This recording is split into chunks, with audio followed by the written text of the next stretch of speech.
Hello and welcome to lecture number 58. This is topic 4.5, redlining and housing discrimination. There's only one learning objective today, and that is explain the long-term effects of housing discrimination on African Americans in the second half of the 20th century. African Americans in the mid-20th century faced significant restrictions on access to home ownership, not just in predominantly white areas, but across the board. This was a result of de jure or legal and de facto or social and cultural discrimination. They faced numerous challenges, including restrictive covenants, which we've discussed previously. These were clauses in the deeds of homes that prohibited the sale of property to non-white buyers. It wasn't until 1948 that restrictive covenants were declared unconstitutional and unenforceable by the Supreme Court in the landmark case Shelley v. Kramer. African Americans also faced systemic discrimination in public housing. The federal government maintained segregation in public housing, relegating African Americans and other minorities to lower quality homes in less desirable areas. For example, the Federal Housing Administration, or the FHA, established in 1934, actively supported racial segregation through its policies, marking minority neighborhoods as high-risk areas in their underwriting practices. Mortgage lending was another area rife with discrimination. A mortgage is a loan used to buy a home, and it was often inaccessible to African Americans under fair terms. Banks frequently discriminated by requiring higher credit scores and incomes for African American families to secure loans. If African Americans were unable to meet these inflated standards, they were often offered predatory loans under a system known as contract buying. Under these terms, borrowers could not accrue any equity with each mortgage payment and would not own that home outright until all the payments were completed. If a single payment was missed, the bank could repossess the home, leaving the borrower with nothing. This exploitative practice became widespread in the 1950s, particularly in northern cities like Chicago, where thousands of African American families were targeted. Real estate agents also posed significant challenges for African Americans trying to buy homes. They employed two discriminatory practices: racial steering and block busting. Steering involved showing black buyers only homes in predominantly black or minority-majority neighborhoods. Later, some agents began steering black buyers into previously white neighborhoods to capitalize on block busting. In this practice, agents would instill fear in white homeowners, urging them to sell their homes at lower prices, and then sell those same homes at inflated prices to black buyers. Blockbusting became a key driver of white flight in cities like Detroit and Baltimore, where urban demographics changed rapidly in the 1950s and 1960s. One particularly egregious discriminatory practice was redlining, which we'll discuss in more detail in a future slide. All these practices severely limited African Americans' ability to pass on wealth to their descendants.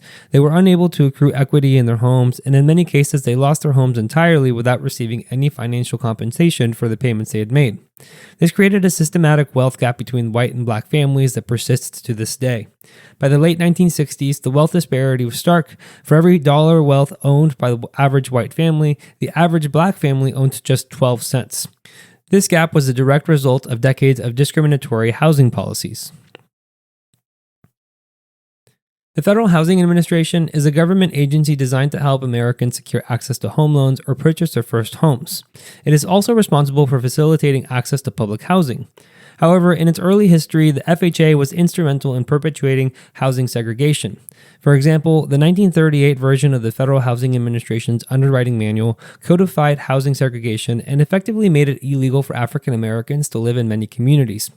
Some of its specific language stated, areas surrounding a location are investigated to determine whether incompatible racial and social groups are present, for the purpose of making a prediction regarding the probability of the location being invaded by such groups. If a neighborhood is to retain stability, it is necessary that property shall continue to be occupied by the same social and racial classes. A change in social or racial occupancy generally contributes to instability and decline in values. Given that this was a federal agency, the president did have some authority to influence its procedures. During the 1960 presidential election, John F. Kennedy criticized President Eisenhower, asserting that he had the power to eliminate widespread discrimination in public housing with the stroke of a pen, or through an executive order. After Kennedy took office, however, it took him over a year to act on that promise. To pressure him, the civil rights group CORE launched the Ink for Jack campaign, sending bottles of ink to the White House.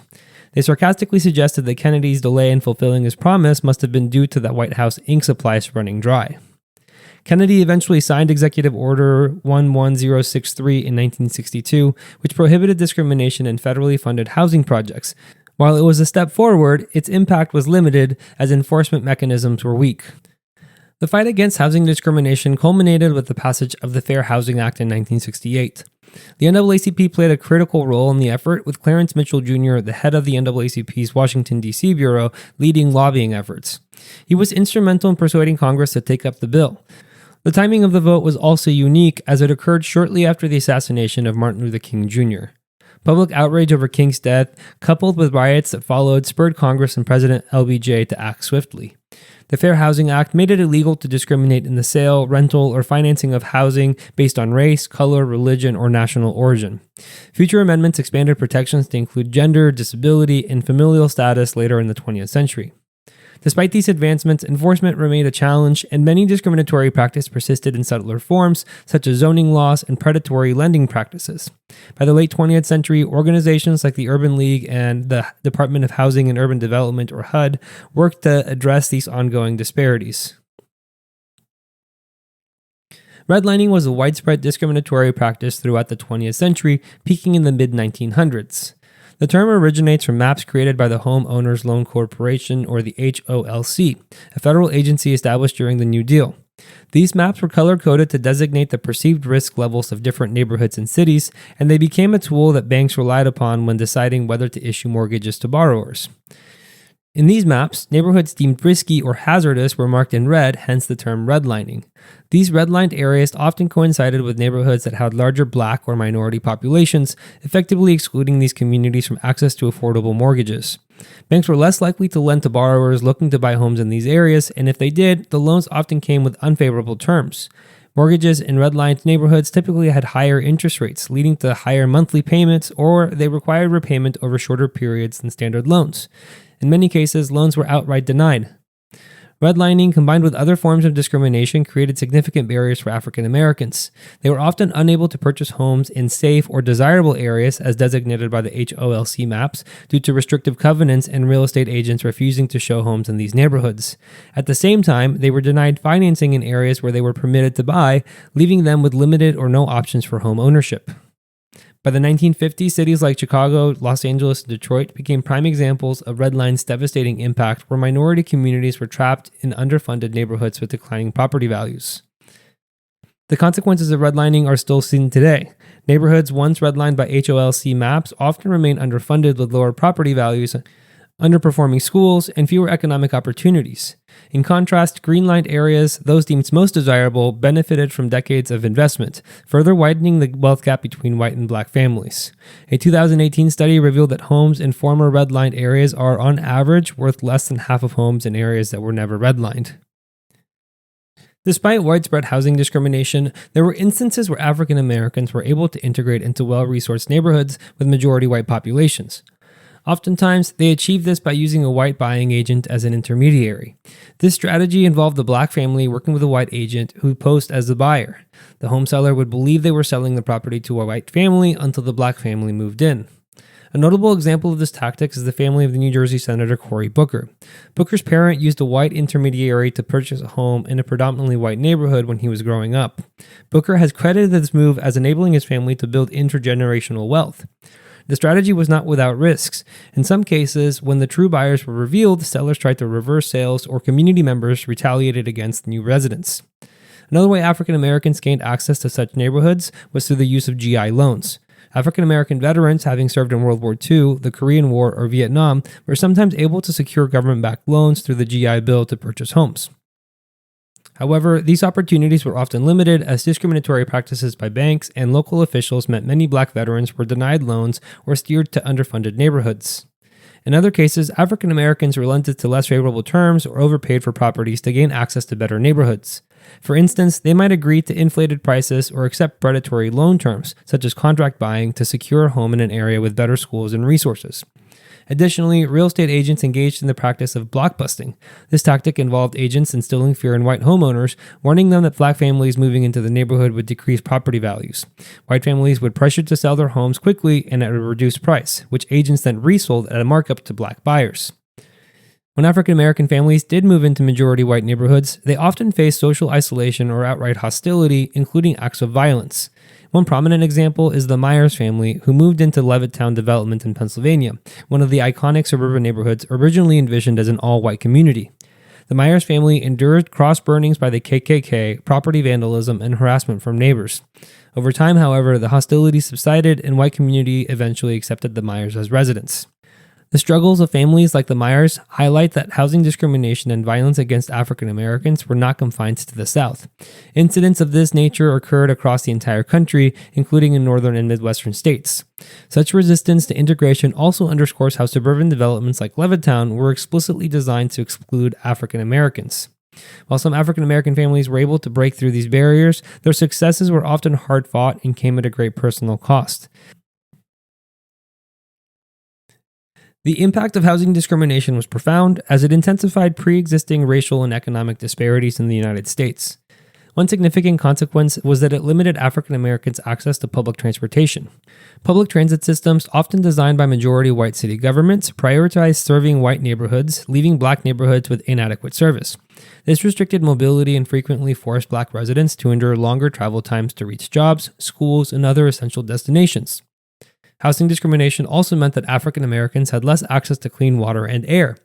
Black and minority neighborhoods were often situated near highways, industrial zones, or waste facilities which emitted harmful toxins. This pattern of environmental racism has roots in the early 20th century, but remains an issue today.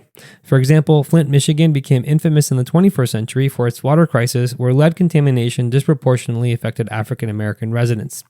Similarly, South Los Angeles faces high levels of smog and car emissions due to its proximity to major freeways.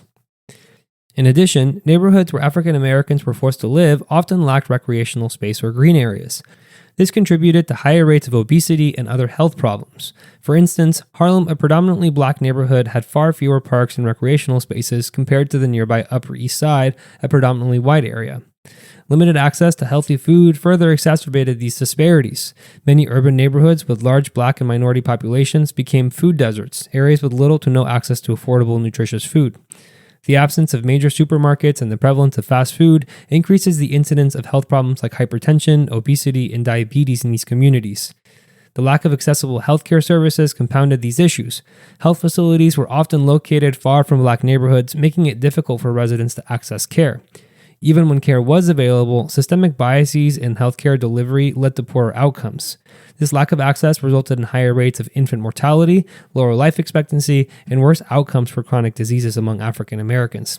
For example, black infant mortality rates were twice as high as those of white infants, a disparity that was directly tied to housing, environmental factors, and unequal access to healthcare. African Americans responded to poor infrastructure and segregated transportation systems by creating their own transportation solutions. One notable response was the establishment of informal tax services known as jitneys. The term jitney originated as a nickname for the Model T Ford and eventually became a catch-all phrase for shared or ride-share taxis. Jitneys operated in cities like Detroit, Pittsburgh, and New Orleans where public transit systems were inadequate or discriminatory. Additionally, African Americans started their own bus companies to meet the transportation needs of their communities. These companies, however, often faced significant regulatory hurdles imposed by local city officials who sought to protect white-owned transit businesses and maintain segregation. The impact of these actions was multifaceted. First, these transportation services provided much-needed jobs for African Americans, offering opportunities in driving, vehicle maintenance, and administrative roles.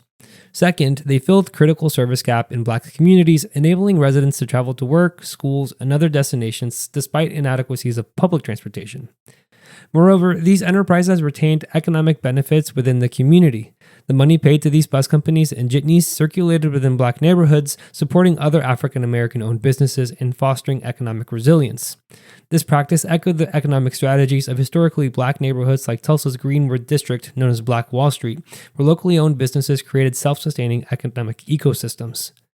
Finally, the establishment of these transportation systems fostered community solidarity.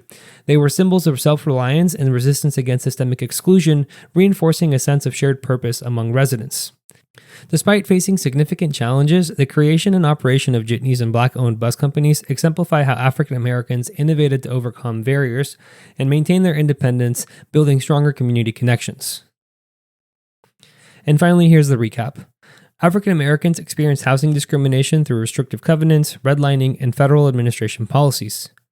Housing discrimination kept African Americans from passing on wealth, and it exacerbated pre-existing disparities. African Americans that were able to integrate white neighborhoods became targets of mob violence. And finally, African Americans in underserved areas responded by providing their own transportation services. Thank you for watching. If you would like to watch the next lecture, click the thumbnail on the screen. And if you would like more resources to help you study, you can visit apushlights.com/AFAM. I wish you the best of luck with your studies, and I hope to see you back on the next lecture.